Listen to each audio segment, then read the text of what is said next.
Thank you, Hakisha.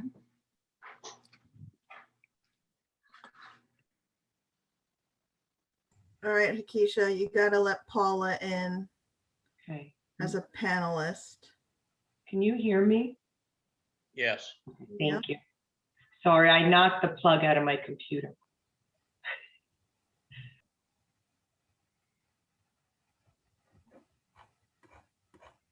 Hi, Nina. We have some business to do, and then I'll give you a reading. Okay? Okay, can I be heard? Because a minute ago, no one could hear me. We Yeah. hear you. I hear you and the dog. Okay, I can't block, there's no way to mute the dog. Do we have sufficient, is everyone on now? Okay, Julene has left the chair. We have everyone? Okay, so, good evening, and Esther, can you lead us in the pledge? Yes. I pledge allegiance to the flag of the United States of America and to the republic for which it stands, One nation, under God, indivisible, with liberty and justice for all.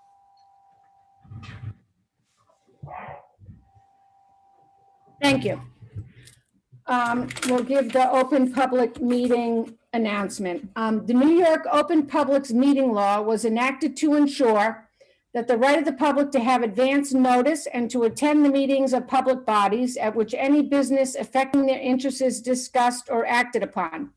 In accordance with the provisions of the Act, the Fort Lee Board of Education has caused notice of this meeting to be published on January 15, 2021, and posted on the district's website at www.flboe.com, published in the board's designated online media newspaper, which is The Record, filed with the clerk of the Borough of Fort Lee, and mailed to all persons, if any, who have requested said notice. Please be advised that this meeting is being taped and may be broadcasted on local TV and the district's website at a future date.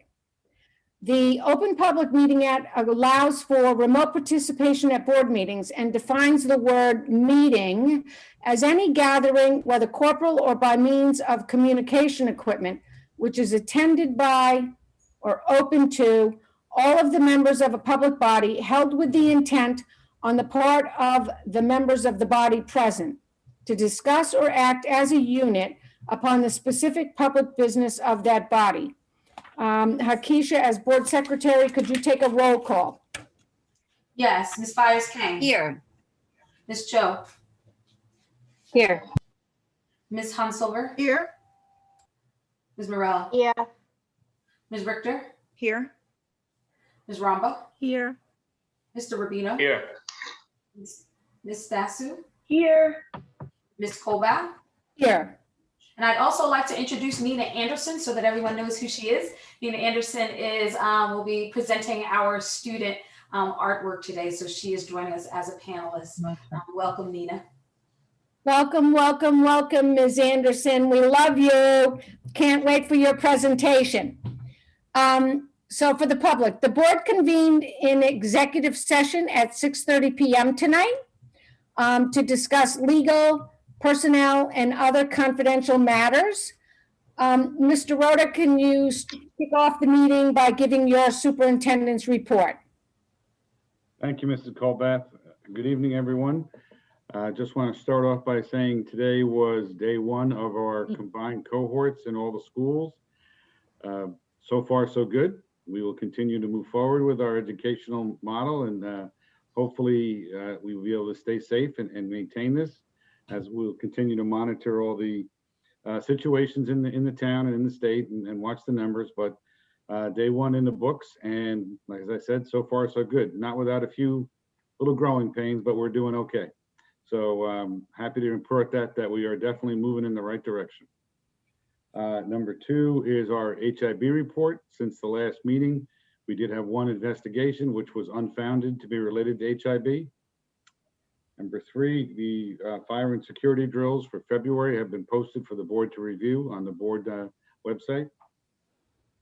And I do want to mention something earlier today, we discussed with the board the continuation of our ongoing food services. At present, the food service company that has been hired by the board, Pontonian, has been providing meals in the community for students and families who are requesting it. Additionally, some time ago, we extended that to provide weekend meals as well. As of last Friday, we were up to about 1,200 meals per weekend that we are distributing to local families at their request. The discussion with the board earlier was to whether or not to extend this through the summer months up until September. And the board readily agreed we will be doing that. So very happy to report that working with Pontonian, we've been able to provide this service for a number of families in the town, and we will continue doing that. The cutoff ends, I believe, September 1st, and then we will see what the federal government tells us after that. So that's a nice thing to report there. And now I'm very happy to introduce again Mrs. Nina Anderson, who is the art teacher at the Lewis Cole Middle School. She is an outstanding educator and is happy to bring us some very positive news and some interesting work. So it's all yours, Nina. Take it away. All right, thank you, Mr. Rhoda. I am going to actually share a PowerPoint presentation. And our initiative is called Us versus Hate. Us versus Hate is part of a national organization that we have going, and hate never made America great. So I first learned about the Us versus Hate initiative in January 2020 from Learning for Justice, which is formerly Teaching Tolerance. Us versus Hate is about embracing inclusion and justice in our schools and society. Students are invited to create anti-hate themed messages in any media, and the national challenge then amplifies our student voices to a nationwide audience. After learning about the initiative at the Lewis F. Cole Middle School, the student ambassadors and I created a 12-foot long bulletin board to help promote our school's character education program and support this Us versus Hate initiative.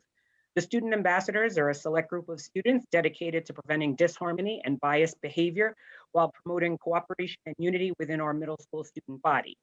The main goal of this group is to promote a positive school climate while making sure that all students feel safe, included, and welcome in our building. And this is our bulletin board that won a national prize by Teaching Tolerance and Learning for Justice with their Us versus Hate initiative. The initiative was so successful that I changed a graphic design component in the art curriculum to include the Us versus Hate campaign each marking period. Originally shared with our student ambassadors, I felt it was important to share these messages with all of the classes. Students are proud to promote their ideas, which are made into posters, printed, and will be displayed among the district school buildings, as well as in the Fort Lee Public Library in April. Fort Lee was recognized as a 2020 national winner for the bulletin board the ambassadors created, and our current 8th grade student, So-Won Jung, was named a national winner in the 2020 contest for this design that you see on screen. Wow.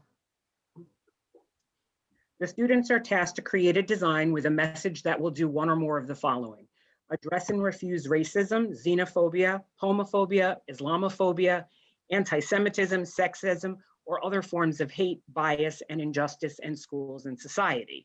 This is Ariana Lees and Sharon Lees, both Winter 2020 finalists. Students can communicate that people across lines of difference contribute to our communities, region, and nation, are equally valuable, and deserve access to opportunity and well-being. This is Michelle Kim and Andrea Lee. Michelle is a Winter 2020 finalist, and Andrea is a Spring 2021 finalist. Students can bust a myth or challenge a stereotype about a type of kid too often misrepresented. Sophia Han was a Winter 2020 finalist, and Dana Kim was a Spring 2021 finalist. Students can ask people to treat each other kindly, fairly, and respectfully, so schools stay safe for learning and society includes us all. Jacqueline Kim was a Spring 2021 finalist, and Angela Lee was also a 2021 Spring finalist. The messages can be made in any media and can include the hashtag Us versus Hate. No message submitted should be harmful or hateful to others. And these two are by Eduardo Felice and Joseph Kim, both spring 2021 finalists. And our last two are Emily Konstantinova and Abigail Lee, also spring 2021 finalists. The deadline is March 21st, which was yesterday, actually, to submit the spring submissions. So we will find out if we have another national winner in a couple of weeks. And that's it. Thank you very much. Thanks, Nina. Now, do you want me to leave as a panelist and then join again? Sure, that would be great, Nina. Thank you very much for sharing that. And Nina, I can change your role so you don't have to leave. Oh, okay, thanks. thanks for joining us tonight. We appreciate it. Thank you. And thanks for sharing that Bye, work. Nina. Bye. I am, I told a fib, Nina. That's not one of my options to change your role. So you do have to. You do have to. Okay, no worries. Sorry about that. See you on the flip side. Nina, is this the one you got the Crown Award we were awarded, the 6th Crown Award, or is this something different? Because I was going to mention that later. No, the Crown Award is intermediate or art and literary publication at the middle school. And we were recognized at the Columbia Scholastic Press Association, their spring conference this past Friday. And the intermediate won its 6th Silver Crown Award in its inception, since its inception. So we are very proud, 852 entries, and we were ranked as 2 of the middle schools in the country that were recognized with a Crown Award. So I'm very pleased with my students and all the work they did, especially last year when it was shut down and let's do this all digitally. So All you, we love you. I mean, you know how amazing you are, right? I mean, you just are. What you do with our children is, it's I can't even find the words. It's miraculous. It really is. I mean, I'm looking at these pictures, these drawings, and I'm like, it's like the talent is it's in I'm there, like you in just gotta pull awe. it out. I'm such She awe. brings it out. She brings it out in them. She's Does. amazing. She's Thank She's always you. really done it. amazing. She's always done it though. She did it with my kids too, who I didn't even know could do stuff. I mean, it's just she gets to know every child. She Very talks to special. every child differently. It's phenomenal. It just is. I mean, you're so beloved. I mean, you must know it. Really, really Amazing. the presentation. It's more timely than ever. We want you to continue to focus and use this in the curriculum. We're all 1000% supportive. You're doing amazing, wonderful things. We support you so much and keep up the really good work. Thank you very much. I Thanks again, appreciate Nina, all of and, you. I appreciate that. I'm always stunned by the ability of our kids, as the talent that they do possess. And I will mention also that Ms. Anderson was recognized by the Fort Lee VFW as the Middle School Teacher of the Year. I was honored to accept the award on her behalf because she was unable to attend, but a well-deserved honor. So thanks again, Nina. I appreciate it. Thank you. Congrats. Thanks.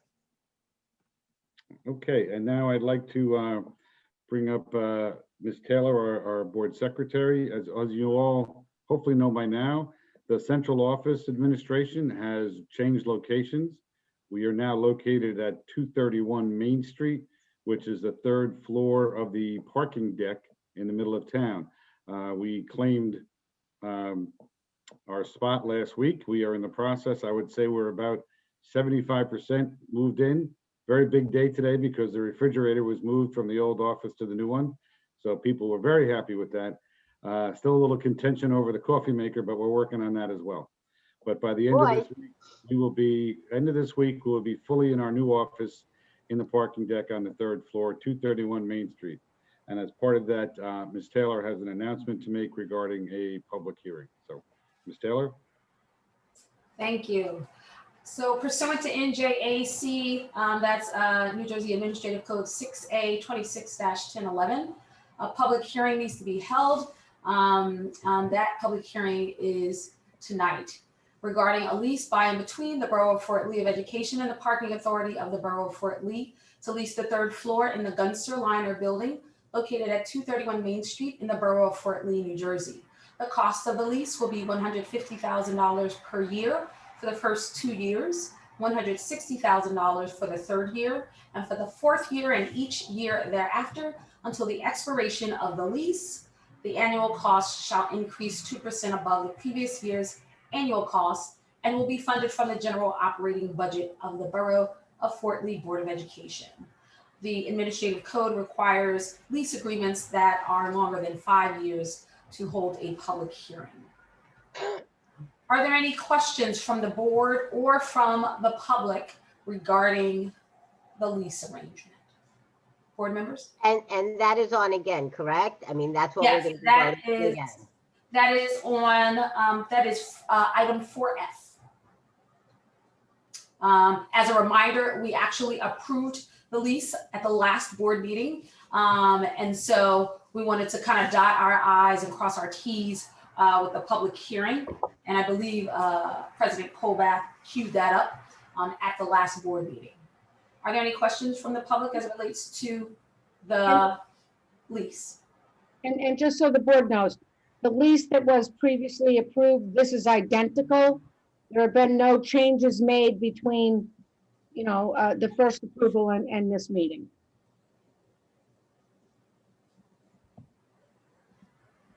Hearing none, I'm going to ask if the public has any questions on the lease. If you have a question on the lease, please raise your hand. I see some hands raised that may be for regular public comment. So if you all can put your hand down if your question right now is not about the lease. Of course, we'll have public comment shortly.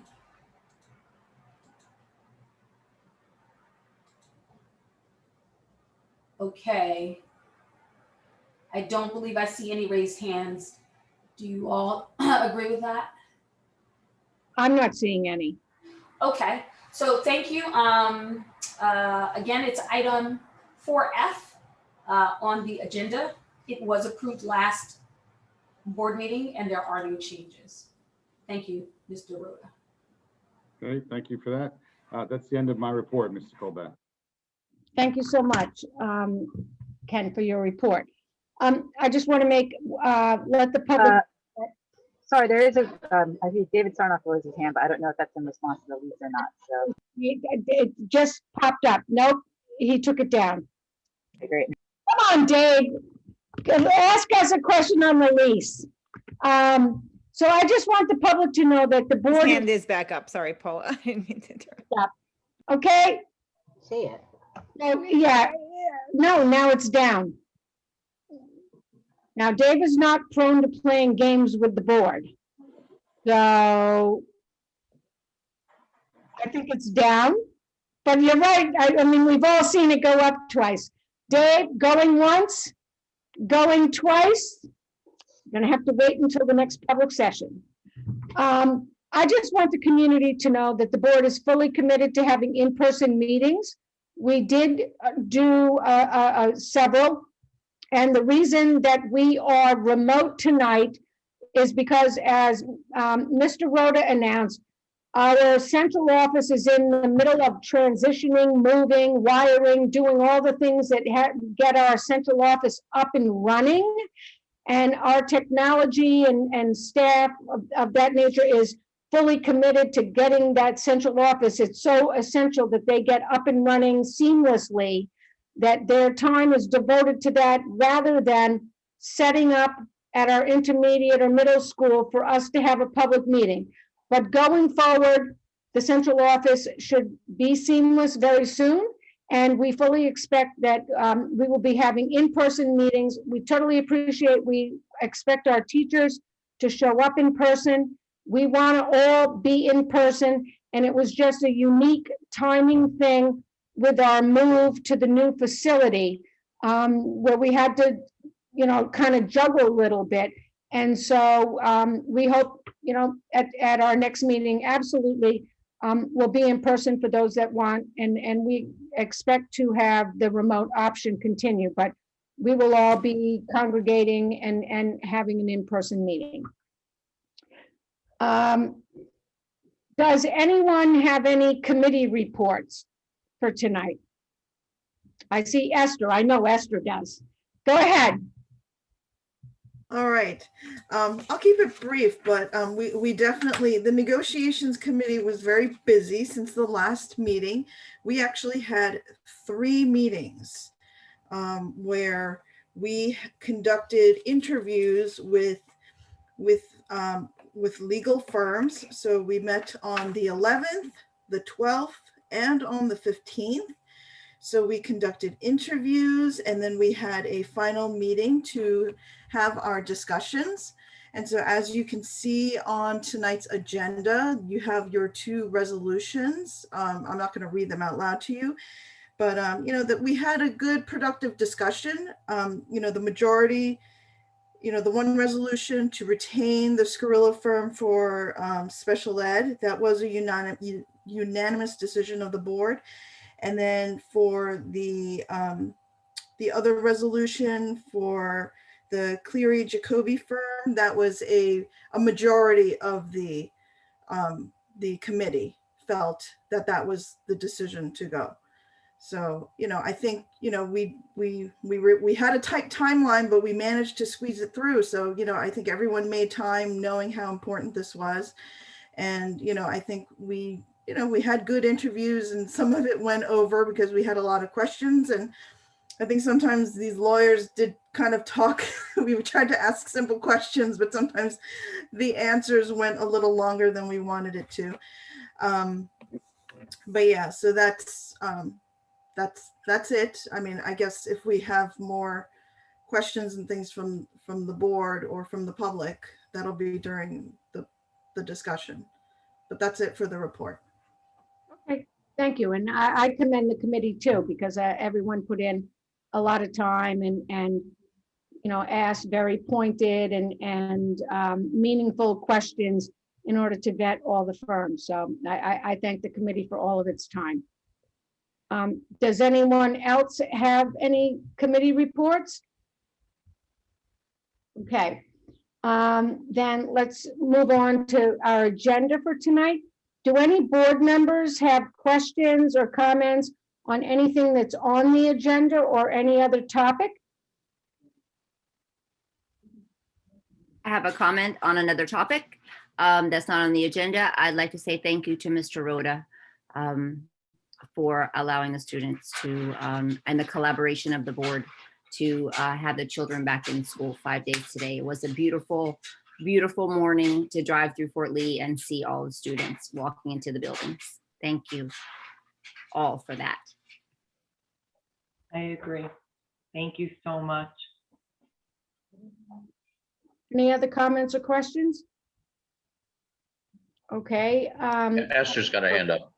Oh, I'm sorry. That's okay. I guess we should discuss, I don't know if there's a final version of a calendar that's on the agenda. I don't think we've actually discussed it, but is there a version on the agenda for tonight? So I'm going to defer. I think there was like 2 versions. There's a version 1 and a version 2. And I know you wrote to Ken about whether we were going to discuss it. So Ken has gotten lots of comments. It's the most hotly discussed thing in my entire career on the board is the calendar. So Ken, I'm punting this one to you. Okay. It is items 2 CUR on the agenda tonight is actually the 4th version of the calendar, which I sent out that was based on some suggestions, various suggestions seen and I received, trying to I don't have that. accommodate a number of requests. This was the most recent one that I sent. I believe it was 2 weeks ago in my update. There is a link on the agenda. You can find it that way.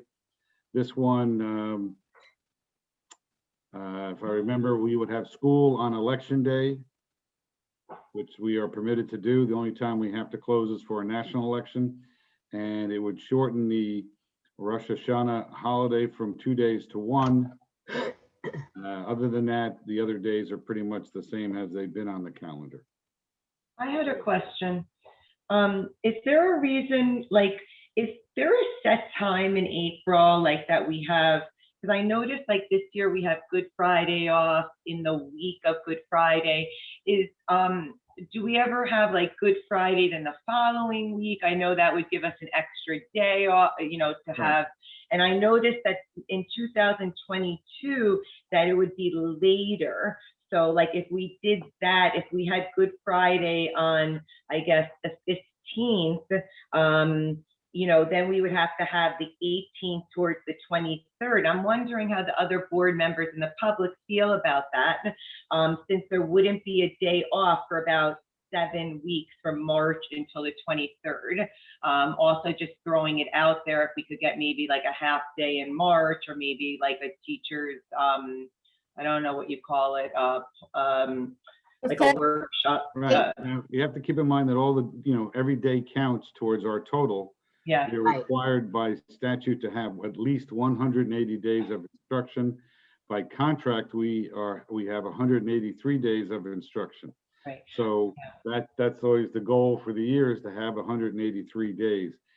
The reason that I generally put the spring break coinciding with the Easter week holiday is because it saves us from adding a day off. Because Good Friday is a contractual holiday to most of our groups, and they would be off that day anyhow. So by having it in the week off, it saves us from adding a day at the end of the year. And that's So I do like the calendar. I was just throwing it out there to see what people thought about whether they wanted, throwing it out there. Thank you. This is the I remember when you changed it so that Good Friday we took that week so that we could save a day, right, kind of thing. That's why we took the Good Week Friday off. So I'm trying to remember, then why did we add the Monday after Easter instead of just leaving it at that? I thought that was the whole purpose, was to save that day. Right, that was a discussion that came up last year, Holly, and to be honest, I don't remember the details of it, but it was a suggestion of the board to have Easter Monday off, and we were able to work it into the calendar, and it worked out. So Candy has her hand. Right. Holly, I remember because I brought it up, because every other holiday you have the day after off, and Easter, if you don't have Easter break that week, everybody has to have the Easter holiday on Sunday and go back to work on Monday. Every other holiday you have the day after off. So that's why I brought it up last year. And this year is a little bit of a different year, because if you recall, in the fall, in September, the two of the Jewish holidays that we normally close school for came on the weekends. Ah, yes. So we did not close school on those days because it was already a weekend. So we did have a little extra day here to move that in. And that was a suggestion of the board last year to add that on. I think it was probably a one-shot, 1 year only deal based on the way the calendar looks for the future. Okay, thanks. Thank you, Candy. As you recall, also the board last year made the decision to add the Lunar New Year as a school holiday. Right. And also to add Juneteenth through 19th as a holiday. That's right. This year, that falls on a weekend, so it will not impact the calendar directly that way. But Lunar New Year does fall during the week, so that will be a holiday. So we have to try and balance the days that we want to have the holiday while keeping that total and trying not to go too far into June. So does the new calendar going forward, is that going to include, what is it, 19th? Next year, that falls for 21, 22, that falls on a weekend. Okay.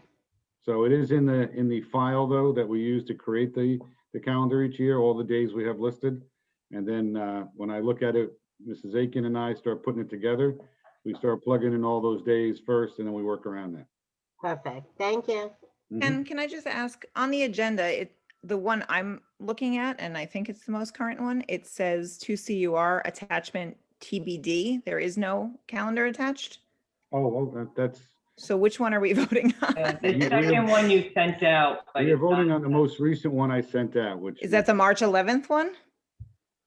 I believe so, yes. Okay. And just tell me the ends, Kristen, ends on the 21st for the. Yeah, that's the one, ends on the 21st. Thank you. And I just wanted to know the total numbers at the end. I just want, because I'm getting confused with all the different versions. Total numbers of days? Yeah, That doesn't change. We always have the same. okay. We always I'm have, just making sure. I just want to make sure that, we are scheduling 185 school days. good. So that gives us 2 snow days built in Right. to maintain our 183. Thank you. Is everyone clear? Because I did speak to Hakisha earlier today about some of the links not working for like the exhibits, and I thought that they, or, you know, like the little attachments. And This I, link was different. This link, actually, that's Mrs. Aiken put in TBD because she wasn't sure that the calendar would be up for a vote tonight or not. And in following through, she just put that in there. She wasn't sure which version. okay, is everyone clear though on the version that we're going to be voting on? Okay, so Esther has got her hand up. So I get what you're saying in terms of, you know, it's not there's no federal, you know, it's not a presidential election. But the governor is up this year. So, you know, in terms of state politics, it is kind of a big election. And I know, you know, other times when we have tried to be open for election day, we have had the county, I'm blanking on her title, but we have had Patty actually come to our meeting. Right, from the Board of Elections. County Clerk, Board of Elections. From the Board of Elections actually come to our meeting to specifically ask us to close on election day. So I'm just kind of letting you know that we've tried this before and they've actually come and asked us to close on election day. The other thing is, you know, I know he had sent information about that second day of Rosh Hashanah. So you know, I'm not opposed to it, but I feel like just doing it suddenly might pose issues. So I'm just putting it out there so that at least, you know, it's been stated.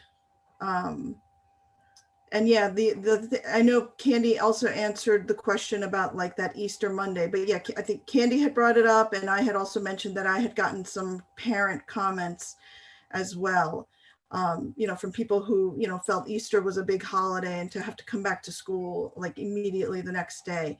And last year, the calendar was able to accommodate it a little bit better, which was why this year's spring break has that extra day. It's very easy to postpone the calendar decision. I can send you out more information, and it's just, you know, pushing it down the road and trying to accomplish those things.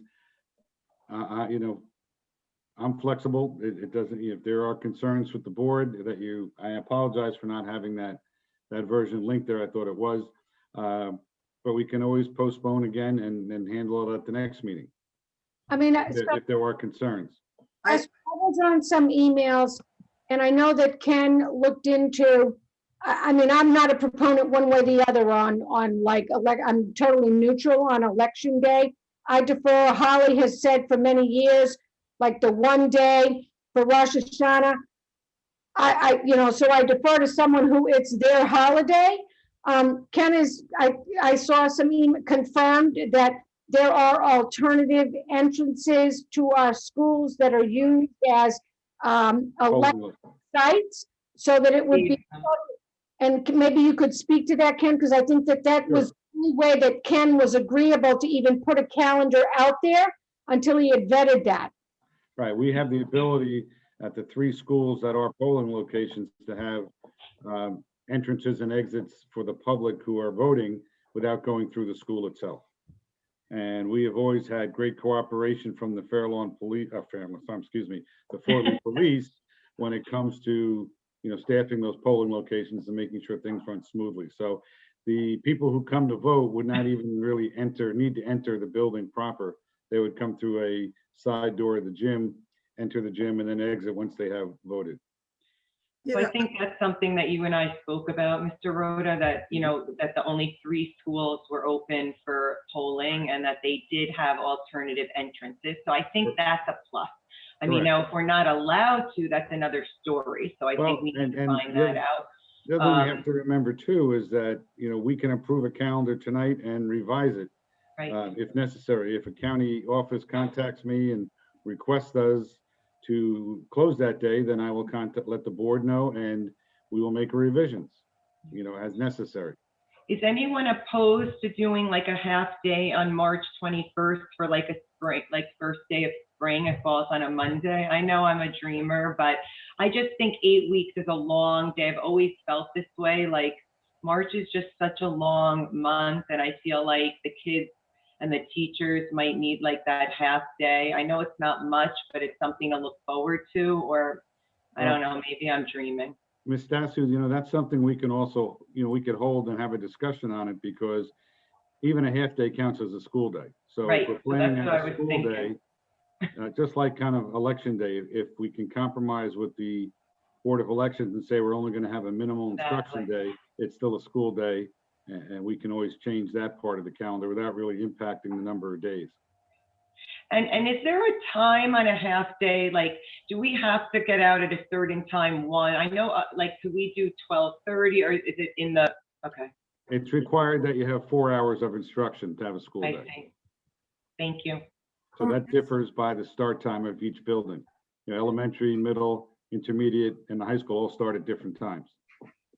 Mr. Rhoda, I do know sometimes I've seen in the school, during school times, I'm not exactly sure what they were voting on, but I do know at school number 1, they have the gates that they put up that are, and then the voting goes on. This has happened during. Usually in June for the primary voting. Yes, sometime, yes, sir, I remember Yeah, sometime we they do have that. Historically, a very low turnout for that, so we make exceptions there. Thank Yeah, you. we use the portable gates, Yes. and now that we have the man trap set up, it even provides another layer of security though for that. Thank you. Any other questions on tonight's agenda or any other topic you want to bring up? And everyone is clear on that version 2 that Ken is referring to, because we'll be voting on it tonight unless, I think it's time. We've had it on and it's been circulating. I think we should definitely vote on it. When Ken was like, oh, we can, hold on. I was like, no, we've been discussing it forever. Let's just vote it and put it to bed. I agree. The school. I think Ken should make another 10 versions. I think you did a great job. I'm very grateful for it. Thank you so much.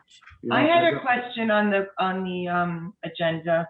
I was just wondering, like, when teachers get paid to coach versus volunteer, just for my knowledge, like, how do they get paid versus volunteer? Why don't like the volunteer coaches get something? I'm just curious. Each sport or activity has a specific budget amount.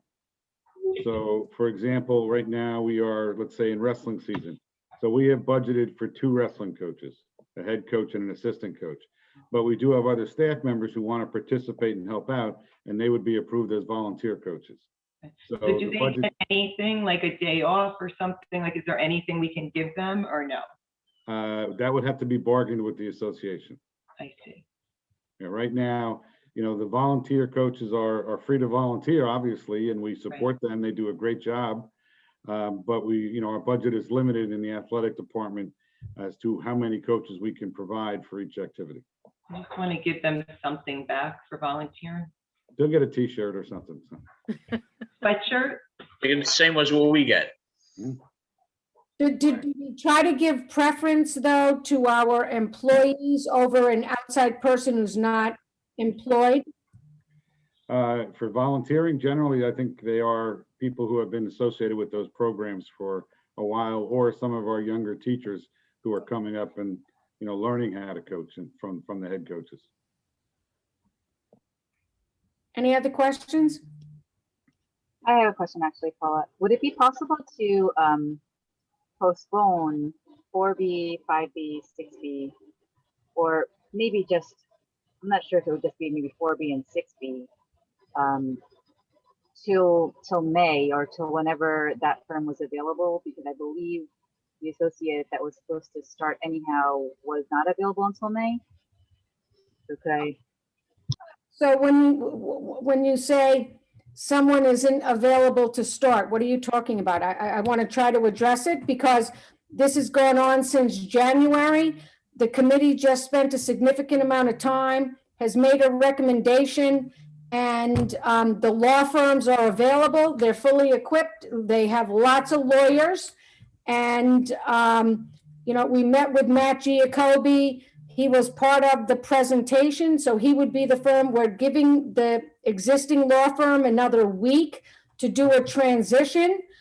But I believe the associate wasn't available to come to the meetings until later on, so I didn't know if it would make sense. Yeah, to that's postpone it. not the situation. Matt Giacobbe is currently on Monday nights. He had, before we interviewed him, looked, and he's currently negotiating for districts like Ridgewood and other places. So the big key partner, name partner, wouldn't be sitting there. There's a woman who he told us, Frances Fraget, you could look her up. I said at the interview, my preference would be to showcase a woman, to have a female partner so that, our students and everyone can see, a woman representing the district.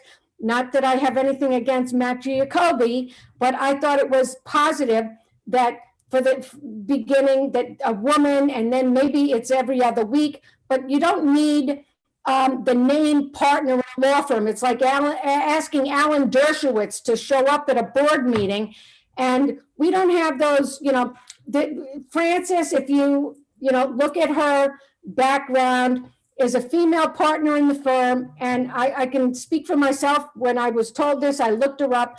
We're going to be fully, fairly, competently represented we're hiring a firm.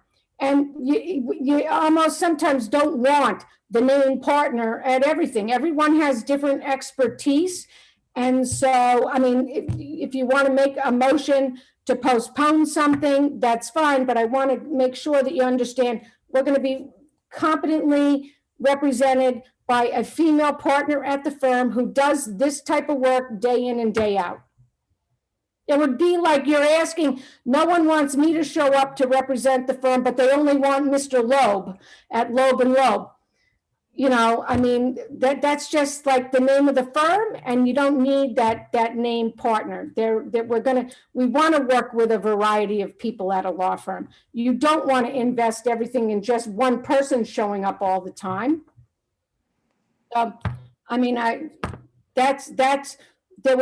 Matt would be there, Matt Giacobbe will be there on occasion, and Frances will be there. And we may even look at their profile and want someone else to show up. They emphasize the diversity in the firm during the interview, and that they have, I think they won some awards on diversity, and they've got like a full complement of diverse partners and associates to represent the Fort Lee School District. So, I don't want to discourage you if you want to make a motion, but I do want to get you comfortable that the firm is deep, has a very deep bench, and their experience is very broad. And so we can cherry pick whoever we want to represent us.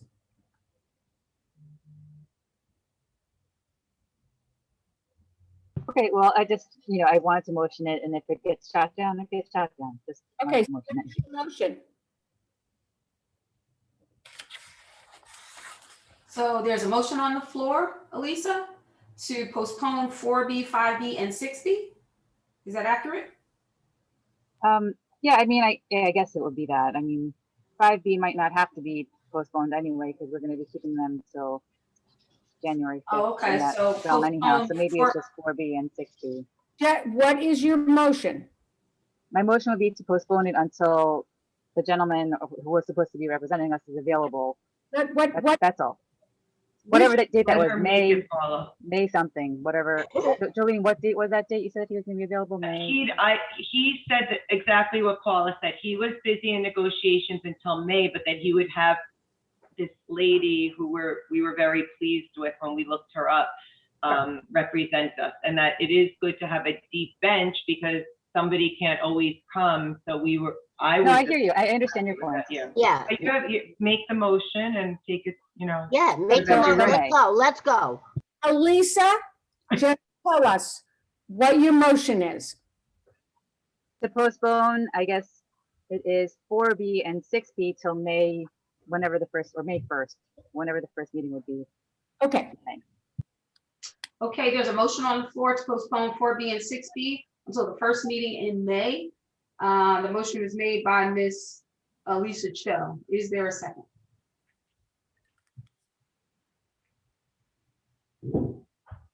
Okay, so the motion doesn't have a second. I would just say also, like, okay, it didn't have a second, So so can we go to public? are there any other comments on tonight's agenda? I have one. We have that resolution on which we've discussed. It's 3B. It's the one where we want to go to the delegate assembly. It has to do with the lowest responsible bidder. It kind of accidentally, Hakisha and I had spoken about it. Hakisha wanted to do a little bit of homework to make sure like it's fine tuned. And I wanted to take a closer look at it. It got put on and we just would like to postpone it to the next meeting. And Hakisha could speak to, she just wants to look at some technicalities that relate to this. And I kind of wanted to see whether we could bolster and make it so that the delegate assembly and the resolution subcommittee would just take it lock, stock and barrel. So I just want you to know that Right. there's a deadline to get it in. That's what I was just gonna ask you, yeah. There's a deadline to get it in. So, you can't, if you don't get it in to the committee prior to, it can't be on for May. okay, I mean, there is a subcommittee meeting coming up. So I just then we'll vote. But then I would want everyone to be receptive if Hakisha and I be open-minded that we think there could be some additional work on it, but at least we can notify NJSBA subcommittee that we've got this and they make their own changes. They look into Yes. the changes so we can What coordinate. is the deadline, Holly? It's sometime in March because the delegate assembly is May 15th, if I'm correct. Okay. And I know is because being on the special ed committee, we also have a resolution that's going on. And I remember John saying that we had to get it in and we just voted on it last week, so. So the subcommittee is meeting, I'm on the subcommittee. It's meeting next Saturday at 9 o'clock. I think it's probably better practice at this point, Hakisha, even though we did agree we weren't going to put it on. Let's approve, subject to, some tweaks, and I would hope it wouldn't be so material. We need a special meeting, but I do think the subcommittee is meeting and we should try to get them something. Yeah, I agree. Do you think that's workable, Hakisha? Certainly. Okay, so then we won't postpone it. But it may come back like the lease, because we need to make it. That's fine, but at least this way you could move forward by giving it to committee or whatever, so that they already know and they'll be able to put it on for the delegate, for the assembly. Otherwise, you're gonna have to wait till November. Anyone else have any comments on tonight's agenda or any other topic? Terrific. Can I have a motion to open the floor to the public? Motion. Motion, Ramba. Second. Okay, motion Ramba, second Morel. Is everyone in favor? Aye. Aye. Any opposed? Any abstentions? Okay, Ms. Taylor, can you describe the process that we're going to use through the remote in order to facilitate public discussion? Yes. I was not prepared for that, Ms. Colbert, but I can be prepared. Okay. I have it if you want. There you go. Okay. If you have public comment to share, please select participants, capital P, from the bottom center of your Zoom screen. From there, select the quote, raise hand feature, which is a button from the bottom. It's the right-hand corner of your Zoom screen. When you do that, Hakisha Taylor, our board secretary, will recognize you and will go in the order of raised hands. She'll call on you, she'll lower your hand, and then you have to unmute your microphone if you're muted. Please then, so that we can have good, clear notes, state your name and home address for the record and begin your comments. We'd like you to limit your comments to 3 minutes. And there's any members of the public that would like to comment, please follow that procedure and we will recognize you. I've promoted David Sarnoff to panelist. Mr. Sarnoff, please feel free to share your video and your comment. Please state your name and address for the record. You have 3 minutes. Mr. Sarnoff. Thank you, Ms. Taylor. Hello, everyone. David Sarnoff, 5 Horizon Road. Thank everybody for your service. I appreciate it. Even though I may disagree with decisions from time to time, greatly respect your service, especially through a very difficult year. I come before the board tonight to express appreciation and gratitude for the service of the board attorney and labor attorney, the firm Scarillo, Cornell, Merlino, McKeever, and Osborne. For the past 8 years, the Scarillo firm has provided invaluable guidance, advice, being a thought partner, strategic thinker to the board, to the district, and made significant contributions to where we are now. I think it's important to look back on some history. From 2000 to 2015, I believe the district went through 12 superintendents, multiple administrators in the business office, several failed referendum votes, and then the passage of one, I think in 2011 or 2012, of about 30 million when we needed so much more. It was really a Band-Aid, but it was something. And then 2013, I had the privilege of serving on the board for 6 years and being board president for 3 years. And I know past presidents Hans Silver and Ramba and past Vice President Morel were on the board at the time also. And we hired the Scarillo firm early in 2013. And from the beginning, they helped us navigate some very challenging, difficult times. In my opinion, the district was going through significant turmoil, and they helped provide a steady hand that was just truly needed and served us well. The board brought in an interim superintendent, Paul Saxton. Superintendent Saxton it turned out to be a transformational leader in Fort Lee. After scratching out a sketch on a piece of paper, that piece of paper resulted in the passage of almost $50 million in referendum spending that provided new sports facilities at the high school, the football field, the track, a new gym, the middle school field, the addition of School 2, the middle school addition. And the Scarillo firm, again, was a strategic partner through that effort. Unsung, never seeking the spotlight. Doesn't mean we didn't disagree at times. I consider Dennis a friend. And he dedicated himself to the work of the firm. I've been around the legal profession for almost 30 years. He was probably one of the most responsive attorneys I've ever seen. Superintendent Saxton, you talked about the calendar and the work year. At that time, he discovered in review of the calendar that the district was owed 3 extra contact days with students. It was opposed and litigated, and the Scarillo firm litigated it. At the time, many said it was an unwinnable case, and it went to binding arbitration, and the board prevailed through the efforts of the Scarillo firm.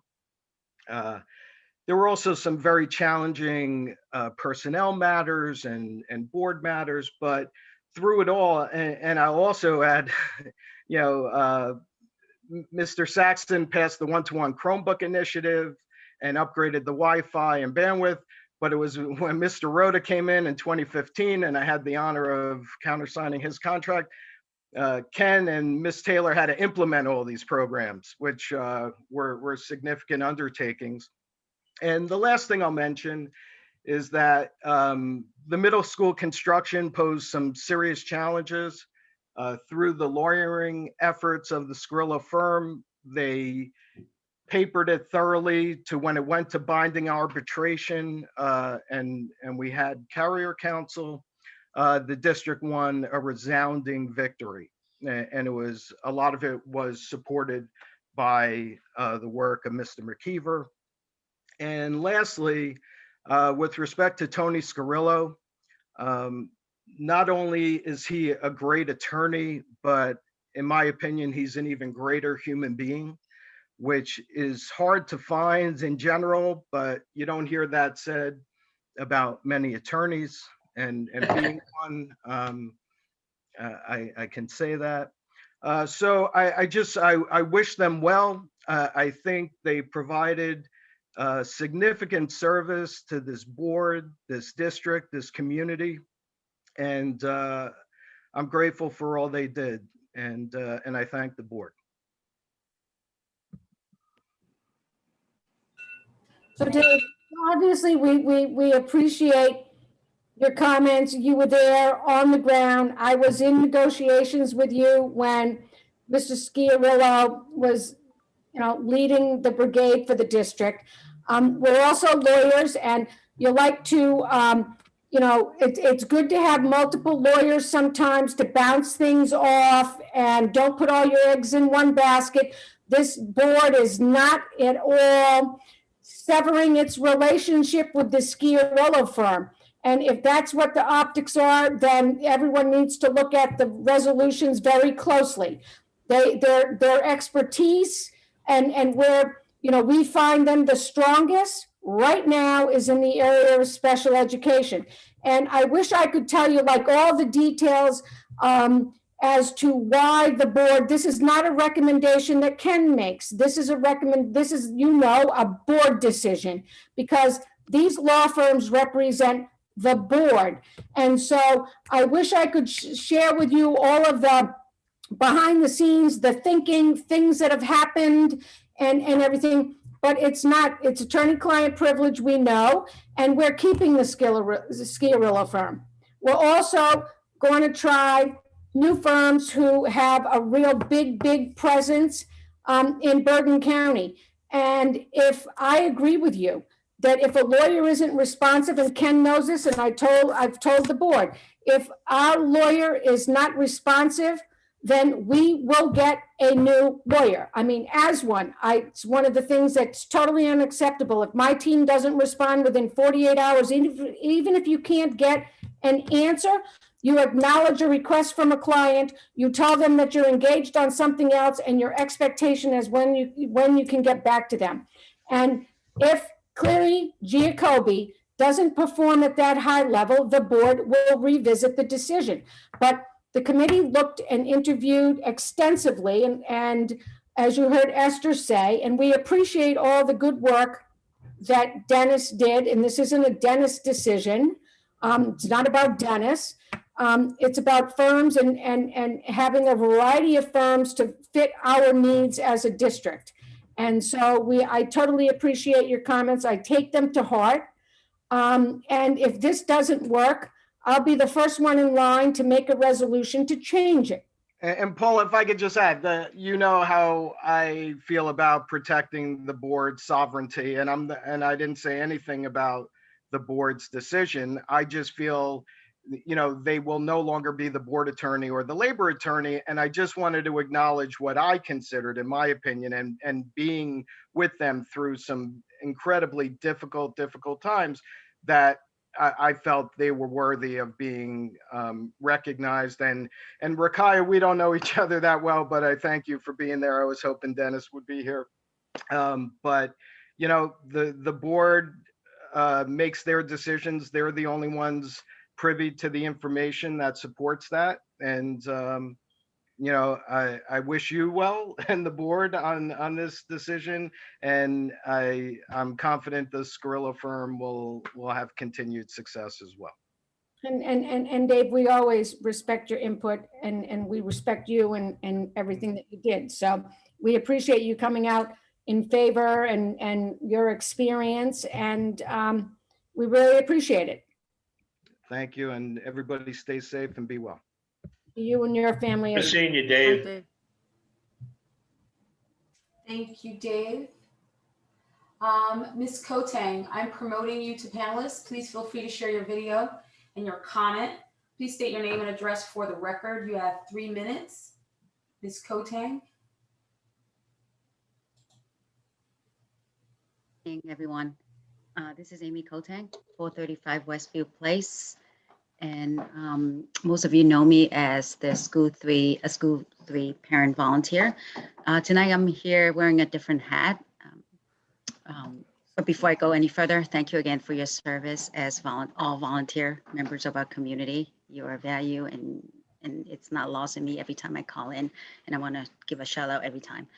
I'm here as a Chinese American resident, a neighbor who you may probably have heard in the last week, been hurt.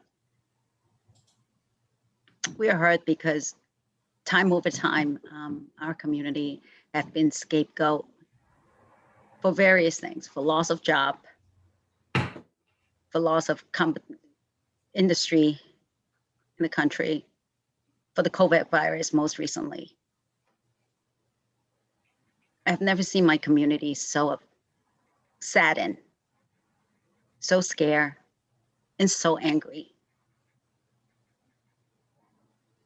In light of what's going on, I'm here with a request. I remember when I was in high school, we were required to take 3 mandatory history class. 1 year of world history and 2 years of US history. I went online to see if that's the case, and it seems that that's still the case for a history requirement. As a Chinese American, neither of those history courses spoke to me. My parents left a place that we no longer call home in a new home. We seem to have been erased from the history. My ancestors helped build the Transcontinental Railroad in the 1800s. They built the railroad. They blast through the mountains of Sierra Nevada, yet none of them were represented in the final completion congratulatory celebration. 150 years later, the descendants were invited back to take pictures. 150 years later. 1882, 40 years after they built the railroad, a law was passed to exclude them, that any Chinese person in this country must leave. That was not included in a history book. Our contribution were overlooked. We were invisible. We continue to be foreigners in this country. After World War II, the Japanese community were sent to internment camp. Again, we were foreigners in this country despite all contributions. LA riot. The Korean community was hurt. Yet again, we were excluded from the history book. So I'm here tonight to ask our community to review our curriculum. Half of our students are of Asian American descent. We need a piece of history that represents our community. Our students need to be taught of their parents, their ancestors' contribution, so that we can no longer be asked to leave this country as a convenient way to assign blame. We ask you to please review our history course and also our English classes to include literatures, thought leaders from the Asian American community. I thank you for your time, and I hope that our community can be a leader in finding ways to help our children feel belong in this country. Thank you.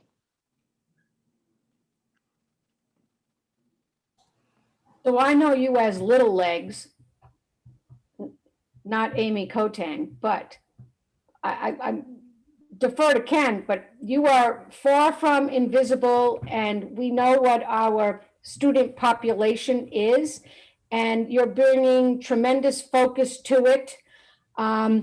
Vice President Kristen Richter had sent me earlier today a resolution to bring even more focus to this cause, to make sure things like curriculum is analyzed. It's been passed in other school districts, and we fully anticipate that at our next meeting, we did it back in June with not quite the focus on Asian Americans and Pacific Islanders, but that needs to be called out and put in a resolution, and the board needs to stand behind it and to make sure that this, like you say, things get reviewed. And so the resolution was only, I thought it was essentially covered by our earlier, but it's important enough that it needs to be called out. It needs to be focused on, it needs to be specific. The board needs to stand up and make sure that it gets recognized and that milestones and work gets done. And so I fully anticipate, again, Kristen sent it to me. It was very thoughtful, but I didn't think it was fair to like rush it on without doing, considering it. And I fully expect at our next meeting, there will be a board resolution addressing, at least in part. I mean, it's not a magic wand, but it takes, huge steps and large voices like you. And so I know Kristen, I know Esther was at and if other people were, I apologize. I know that they were at the demonstration that took place during New Business. I'll be talking about the march that's going to happen this weekend, and we hear you and your community. I can speak for myself and all the board members on this. You are far from invisible, and I totally appreciate that you have the courage. You come, and you're forcing much more intense focus on something, and you don't want it to happen in baby steps. You want it to be serious. And so whatever I can do in my position, I will do that. Thank you, Paula. Before I go, I just want to add, a lot of the headlines will probably fade in days and weeks. We're here, our community will remain. And it's up to us, every community member, to make sure that when these headlines fade, that the work carries on. Thank you. No, Mrs. Kotang, let me just add that the district is undergoing, just about to start the process of a complete equity audit of the district's materials and resources, including our curriculum. This is something we started discussing last year. We have engaged an outside group from Montclair State University Network of Educational Renewal. They're going to be working with us to look through all of our, as I said, resources and documentation and curriculum in the district through an equity lens to really focus on these topics. So we have started that work and we are moving forward with that. Thank you, Mr. Rhoda. I just wanted to address Amy. I wanted to say something to you after listening to you. While I don't have all the answers, I am the chairperson of curriculum, but I want to say that there's an old ancient Chinese proverb that states it's better to light a candle than to curse the darkness. And you are a hero to all these Chinese Americans in this community, and I look up to you. You are a dear friend, and hearing you speak yesterday was just even more inspirational, because this community really respects you and needs you. So I'm just so proud to be your friend and to be a part of watching you lead, and because you're just really amazing. Thank you. Thank you, Julie. Thank you all. Good night, everyone. Good night. Thanks, Amy.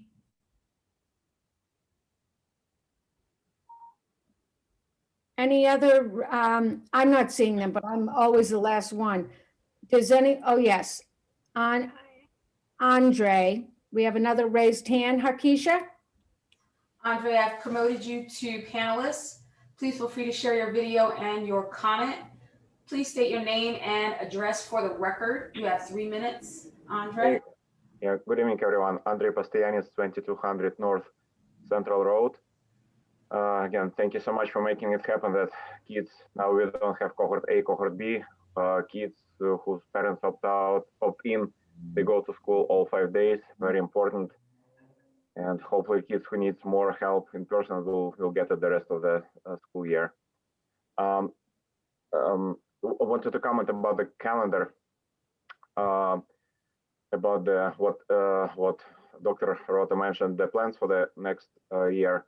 I mean, it's a great news that Lunar New Year will be celebrated this year. Very important. And as someone from family that kind of celebrates and has roots in kind of many, well, not many, several religions, including Jewish blood, you know, that plan to scale down on Rosh Hashanah from 2-day celebration to 1 in school. Again, as partially Jewish person, I feel it's appropriate. I mean, there is always option for parents to take the kids out from school for religious holiday, whatever it is. And we have, let's say, 2 days of Rosh Hashanah celebration, right? But for people like Orthodox, you know, Russian Orthodox, there's no such thing as official Good Friday. So there's always a balance between different diverse groups.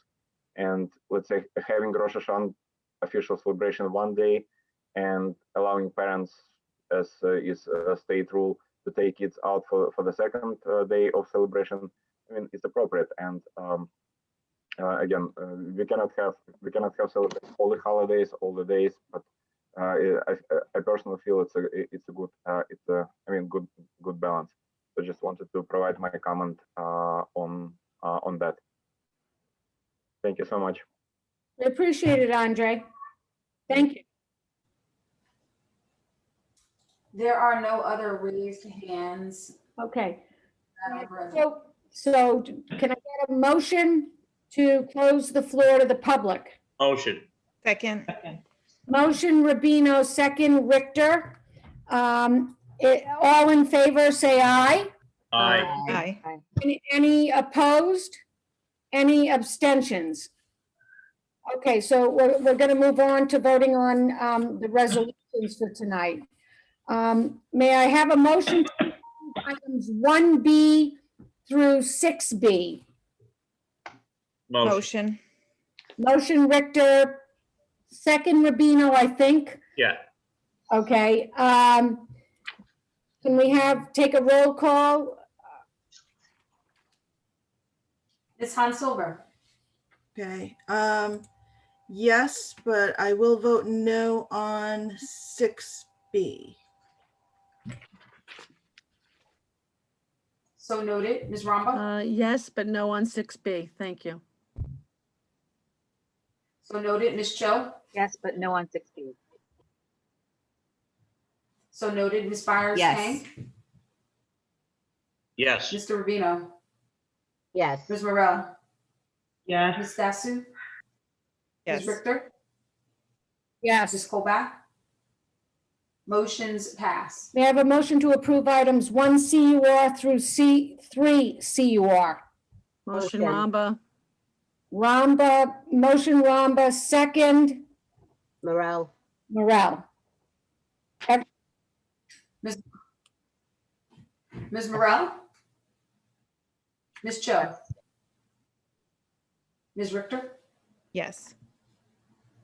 Yes. Ms. Ramba. Ms. Dasu. Yes. Ms. Byers Kang. Yes. Mr. Rubino. Ms. Yes. Hans Silver.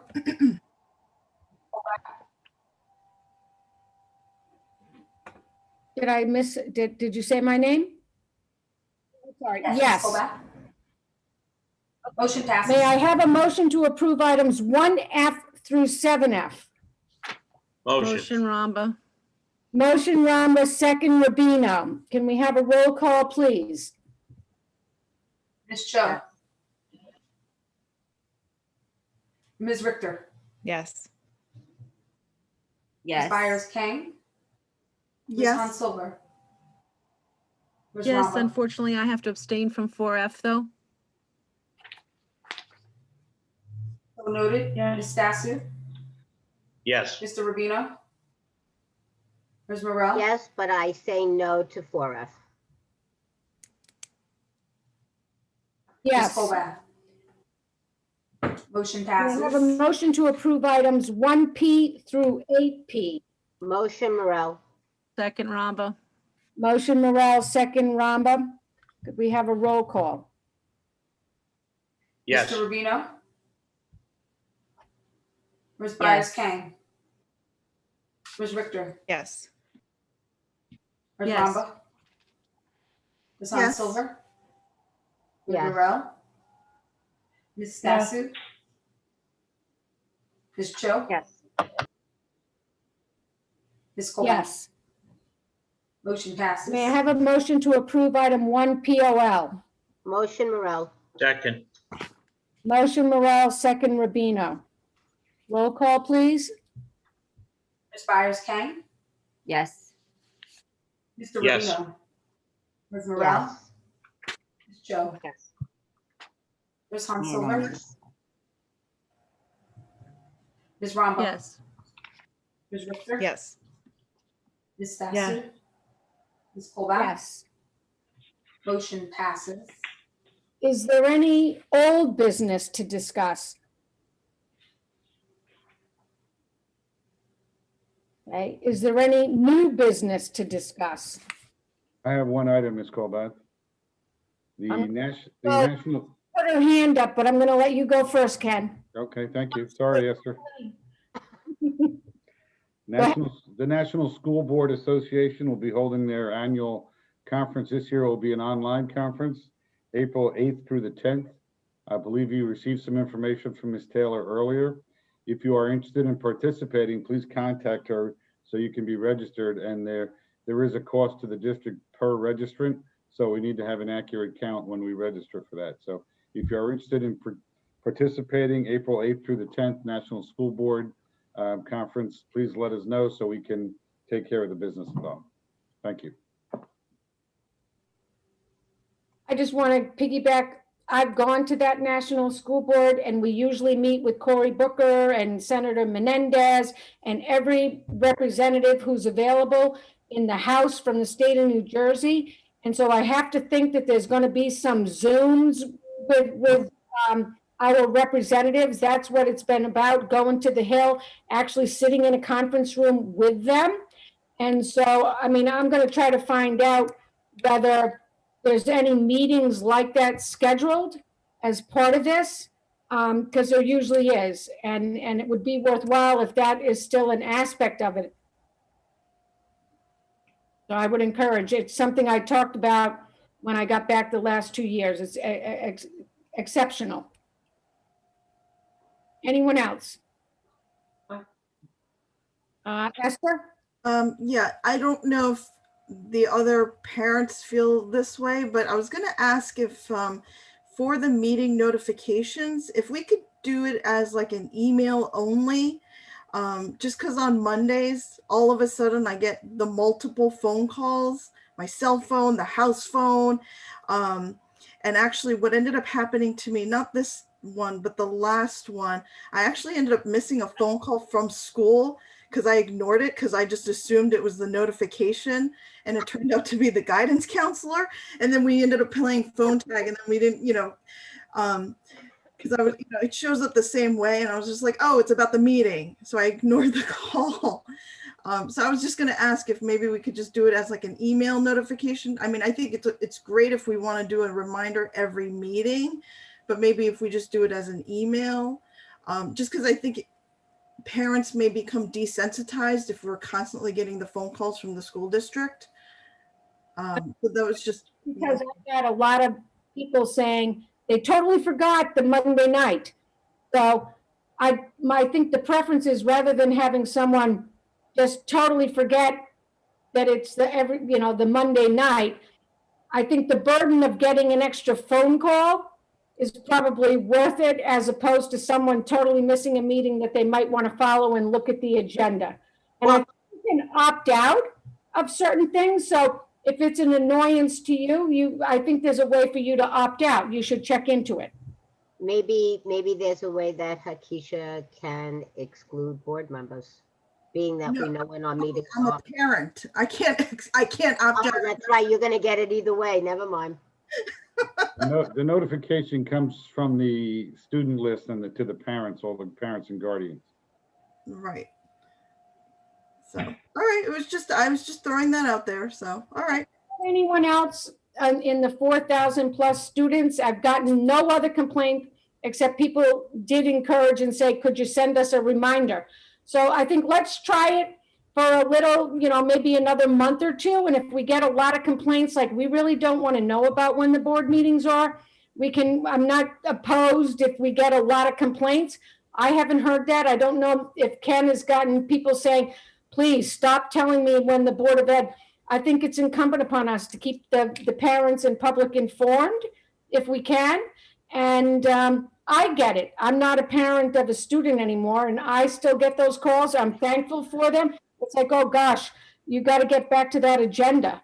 So I appreciate the comment, and let's see, what kind of complaints we get. I think it's a helpful reminder for people, and that's why it got started to begin with.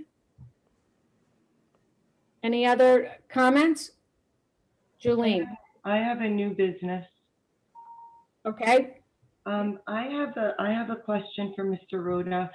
So I'm sure all of you had seen the video about the young second grader who was starving and her teacher found her hungry. So I'm haunted by this video, and I'm wondering what we can do as a district to make sure that none of our children are hungry, even those that don't come forward for the free meals due to their parents not requesting it. Is there something we can implement with the teachers? Can they send out some kind of a survey?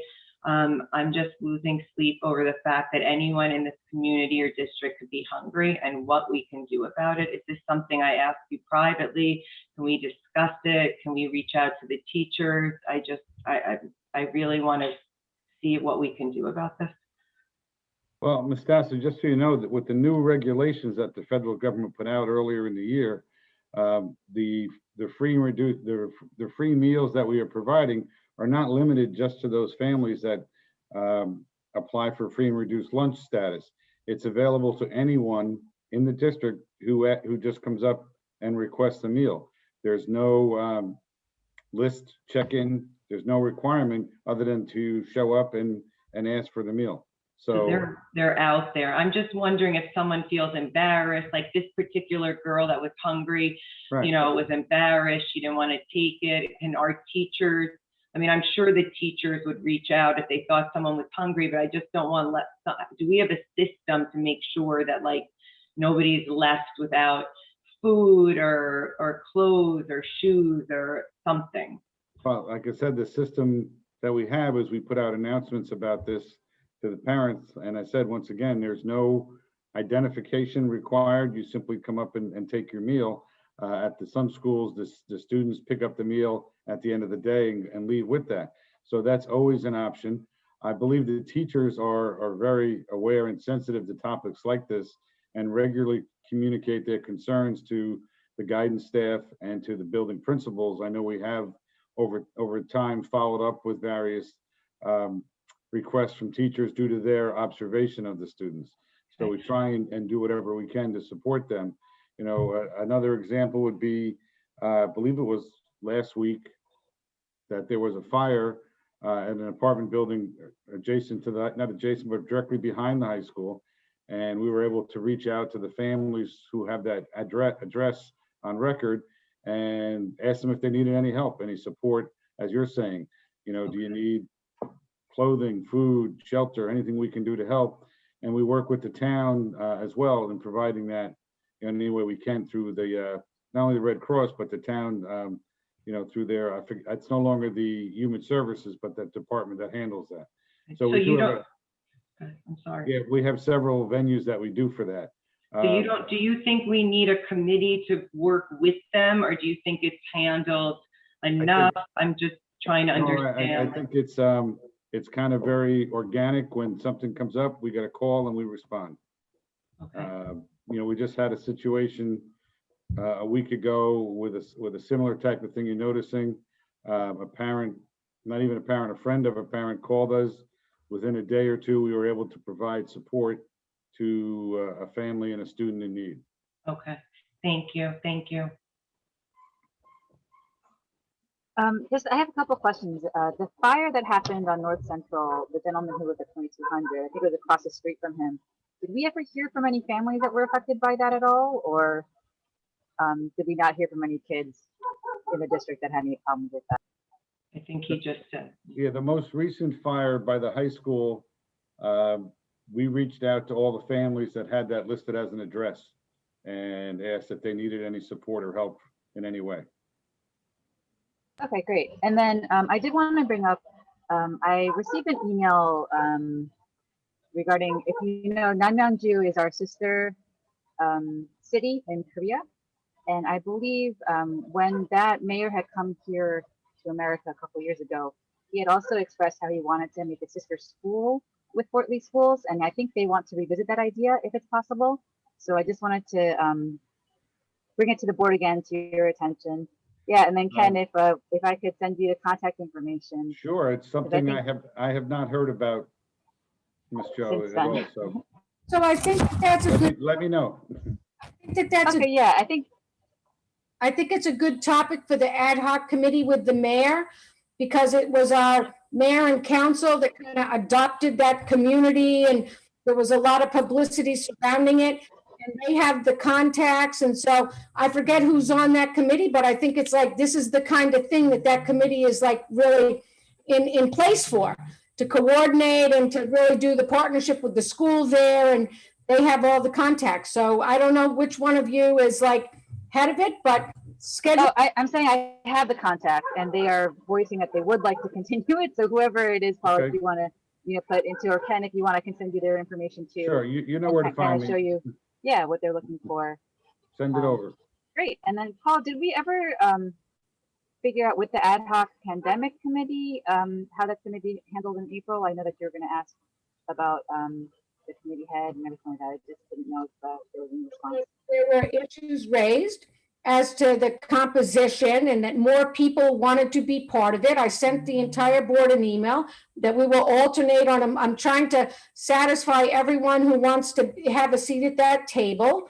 And as of April 1, there's a new, composition of that committee changes. As of May 1, I think it's a little cumbersome. I think but I'm happy to, I want everyone who wants to be part of it to be on it. And so I gave you the new committee members' names.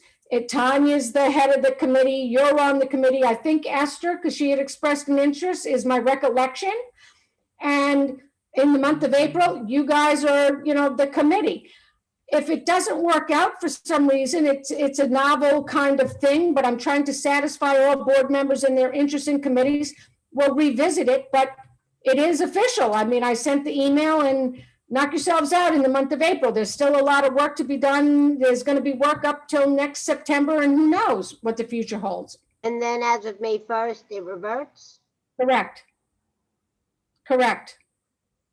And I would hope that the committee, you try, I know we have quorum restrictions, but the idea isn't to like be doing something that's going to be unwound. This isn't the Democrats and the Republicans, and every month, like, you're just going to vote out, do different, I would hope we would all work as a team, collect information. The committee shares it with the board. And I'm trying to address, the desire for many of you to be on that committee. And I think you'll all contribute. And so, yes, as of April 1, we have a new pandemic committee. So Wednesday morning, 9 o'clock, Garden State Coalition of Schools, for just a reminder, no nudge. This speaker, I'm not so sure, but anyway, I think the information got circulated to everyone. And so, if there's an opportunity some Wednesday morning when they have their meetings, I encourage it.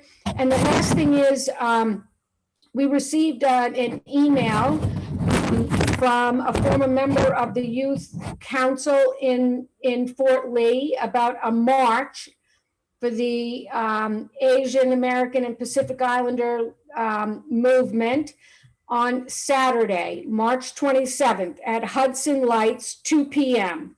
And so it'd be great if we could have a full complement of the board there supporting the march. I know people have, plans and everything, but please put it on your calendar. And I think tomorrow we may even have a flyer currently. And tomorrow I think Ken is going to disseminate it to schools or however he does that. And, like we told Amy, I mean, we support this. We live in a community where we all want to be neighbors and prevent violence and racism against our neighbors. And so I encourage you all to show up. Anything else? And that's at 2 p.m.? That is at 2 p.m. commencing at Hudson Lights on Saturday. Thank you. Could I have a motion to adjourn? Motion Morel. Motion Morel, second Rubino, all in favor? Aye. Any opposed? Any abstentions? Have a very good night, everyone. Aye. Good night.